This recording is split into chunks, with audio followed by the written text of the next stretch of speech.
Hey guys, welcome to another episode of Matt's Finds. I got some cool stuff I'm going to show you guys today that we found at the thrift stores. And if you're new to the channel, what we do is we go to thrift stores, yard sales, we go to live auctions, and we try to find the coolest collectibles and vintage stuff out there, guys. So let's go ahead and get the show started right here, guys. First thing that I found this week was a 1916 Studebaker martyr. It is a die-cast metal coin bank. This is made by Liberty Classics by SpecCast, and it's the True Value logo, which is basically around here, like we got True Value, Ace Hardware combined. But this right here is special because it has someone's name on it, Don Plotkin out there, and on the side it has True Value member with the stock number on there, right? So I'm assuming that this was like a rewards card, kind of like a modern day rewards card program with your cards and stuff. You get points and they send you coupons, but this is what I'm thinking this is. So if you guys know anything about that out there, please let me know and educate me more on that. But it says stock number 22513, True Value member, and like I said, it has the name Don Plotkin on the front right there. So that's the cool little thing. I like to find cars all the time, so we found a couple more cars. This right here is a 1912 open cab bank from 1992. This is a limited edition WinnDixie brand. This has made by Ertl Products, and it's a cool car. We had a WinnDixie in my hometown growing up, but it closed down in the early 2000s. But pretty cool, as you can see on the back right here. But this is green and white and still new in the box. So I love finding old collectibles like this. Definitely vintage. Check this out, guys. So this right here, right there with it, is a 1913 Model T bank from 1989. It's got the Publix logo on this, and it also says Presto Banking Services. 1989, I mean, I was 3 years old whenever this car was made, so definitely a collectible. You can probably tell that the person that owned this car was a smoker because that plastic is just looks like it was ate up with smoke. But then again, like you look at the other one that's kind of like it, and the same people made it and everything, just different years. This one is a lot cleaner, so could be just the plastic that they used. A lot of stuff that you'll find in the boxes could have came from a clean, dust, lint-free, germ-free environment and still have faded plastic. So I thought those cars were pretty cool, guys. I'm always on the lookout for stuff like this. So let me know if you like seeing the die-cast stuff. All right, so we're going to move on to the next stuff that we found. We also found, this one's really cool, guys. Check this out. This right here is a vintage Andy Rooney reproduction sign. And as you can see, it is for Fink's Detroit Special Overalls. Now this is pretty cool. I paid about 20 bucks for this at the thrift store because this was behind the glass shelf. They knew this was worth some money. Like I said, it's a reproduction sign, but it is vintage. Beautiful, I think. Wear like a pig's nose, Fink's overalls. Try a pair. The man who thinks, invest in Fink. So pretty cool sign. As you can see, it's definitely real porcelain right here. And on the back, it's metal. Pretty good find right there. I love people that love signs. I like signs. If I don't sell this, it'll definitely go into my sign collection that I'm going to show you guys one day out there. All right, so if you like that, let me know down in the comments if you think that's pretty cool. We're going to go to the next thing that we found, guys. This is pretty cool also. This right here is a vintage Kids Hero accordion, model UC099. I cannot find the exact year on this, guys, but every one that I did find online just keeps saying vintage, vintage, and this definitely has at least an early 80s to late 70s look to it, at least. It could be 60s for all I know, but it was made in China, and it was produced with no markings or imprints all around it. It's just got some Chinese markings up here, and it says that's made in China, and then of course it's got the Hero accordion right there, and it still works. And it was available in other colors, but this one of course is like a light jade green color or something like that, like an emerald green, seafoam green, but definitely pretty cool. Let me show you guys. You unsnap the sides, and of course you would pump it, and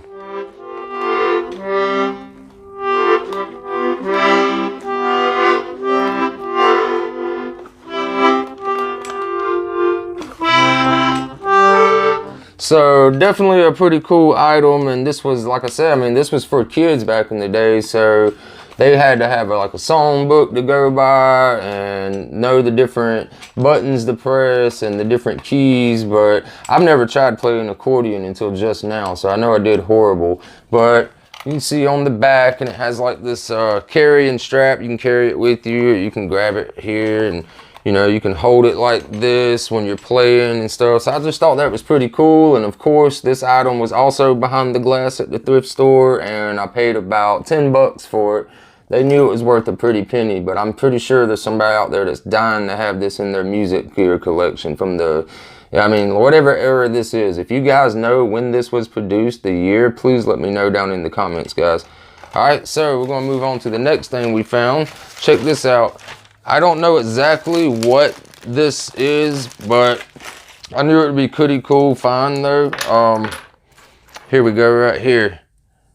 I found 3 medals, right? And they were all in the same bag for $1, and these were behind the glass also. But they say the Greenville All-County Band. Now, I've never heard of the Greenville All-County Band, so I asked some friends on Facebook if they've ever heard of this, and a couple of people responded that they were actually in it in high school. And so I did some research, and it turns out that this is a middle school and high school, like kind of like an orchestra. They call it the Greenville County Band, but it's a lot of like strings and flutes and kind of like an orchestra. But it's kind of like a special band, I guess. Is like anybody for the Greenville County schools that want to try out for the team. But like it says in the description when I looked it up, is like it's a must try out. You just don't walk in and pay a fee and you get to be in. You got to actually like audition to be in this orchestra. So that's pretty cool. Let me know if you guys ever heard of that, and anybody that's local around Greenville area, let me know if you've ever been in the Greenville All-County Band before. All right, so we're gonna move on to the next cool thing that we got. Check this out, guys. Who out there remembers these guys? Anybody out there remember the Dilbert cartoon, the comic strip, and also it was a TV show for a little while during the 90s, but I found these Dilbert plush toys. We got Dilbert, the main character, and we got Pointy-Haired Boss. And the reason this guy's name is Pointy-Haired Boss is because the creator, who was actually a guy named Scott Adams, who created Dilbert in April 16th, 1989, he didn't want the boss to have a name. He wanted everybody just to call him Pointy-Haired Boss because he didn't want the boss to have a name you could associate with. He wanted everybody that had a job to associate their boss with this person. So it was a pretty cool comic book strip. I remember in school they would always have newspapers to read, and I would always read the funnies, and I always would read the Dilbert cartoon, of course. But like I said, in the 90s there was actually a show on TV that was the Dilbert show. But I thought these were pretty cool, very vintage, definitely. They're pretty clean and have their tags and their markings, official Dilbert products from, you know, back in the day. But definitely pretty cool find, guys. Let me know if you've ever heard of Dilbert. A lot of people probably haven't, but I know I used to read the comic book strips back in the day. So I just thought that was pretty cool to show you guys. All right, so check this out. You might notice I'm wearing a Greenville Drive baseball shirt. If you don't know who the Greenville Drive is like the semi-pro team for the Boston Red Sox, right? That's who we have in Greenville, South Carolina as a baseball team.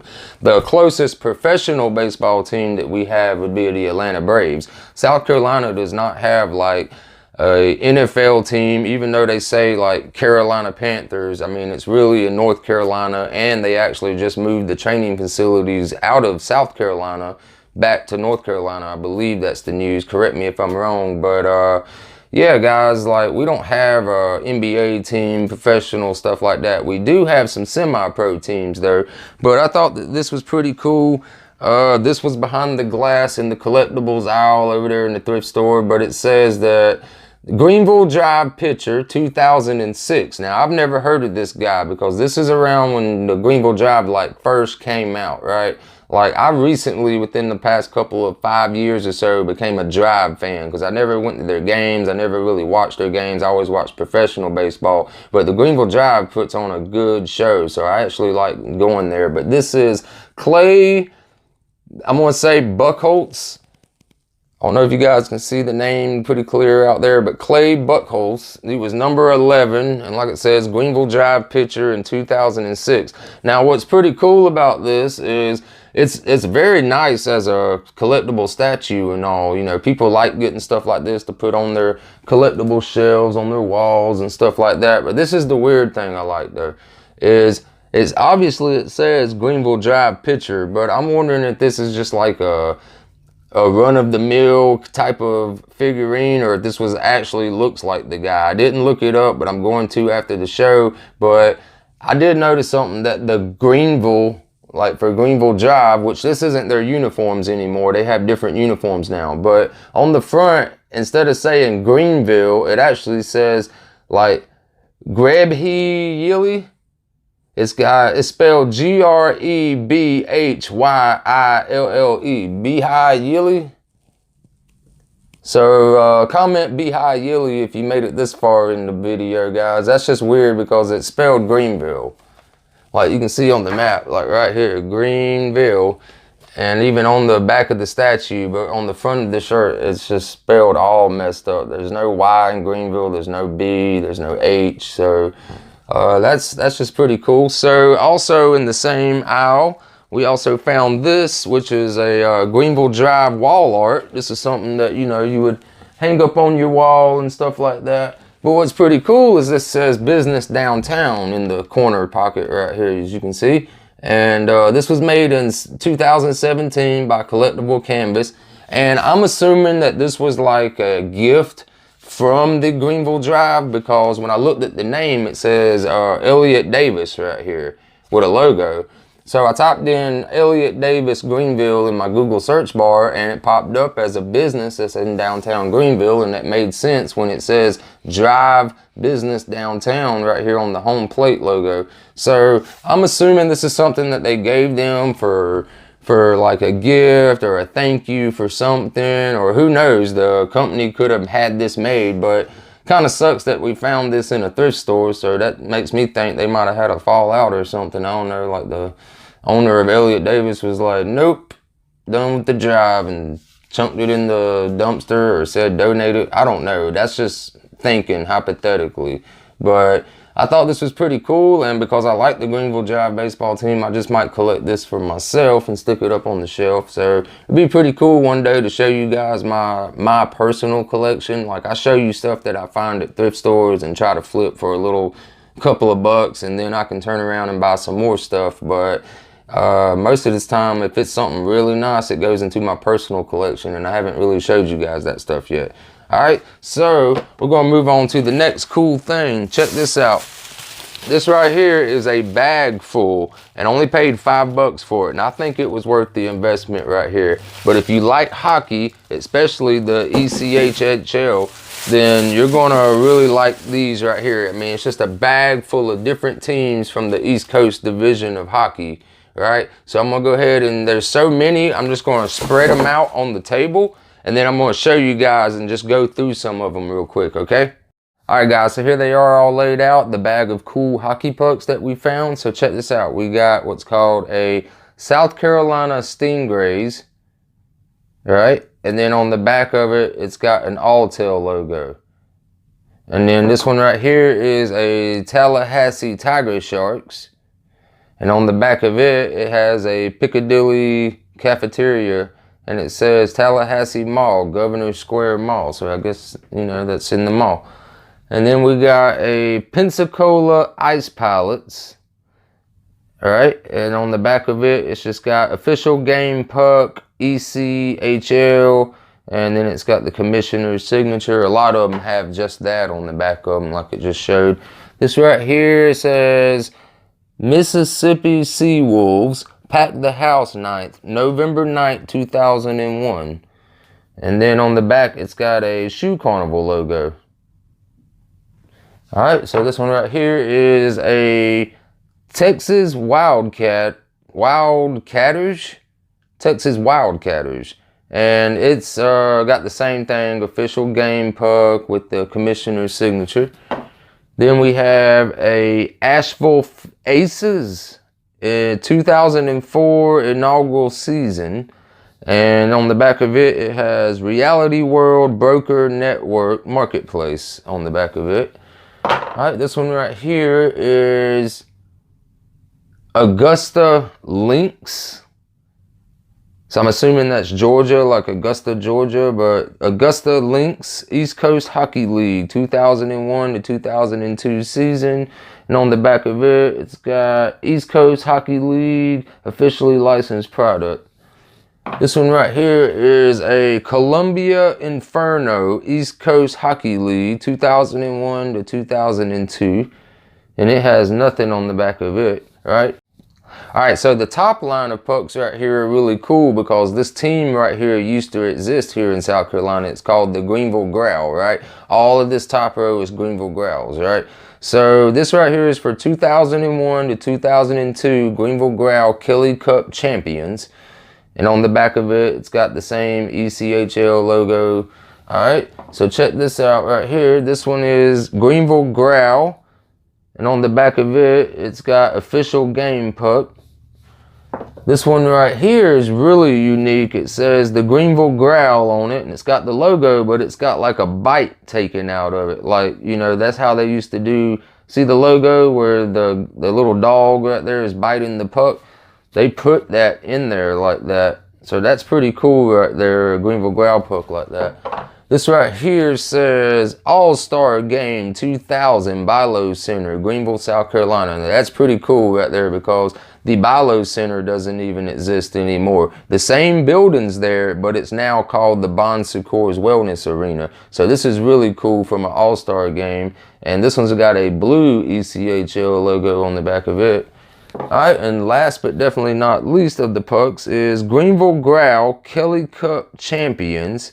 And it says on the back, it's got a nice fancier official game puck. And it says C&T Hockey Products. And it's got the president and CEOs and the ECHL logo in that. So that's pretty cool right there too, guys. All right, guys, that's going to do it for today's episode of Matt's Finds. I hope you enjoyed the video. Be sure to hit that like button down below and subscribe if you haven't already so you don't miss out on the cool stuff we find. And as always, guys, I hope you have a great week. Peace.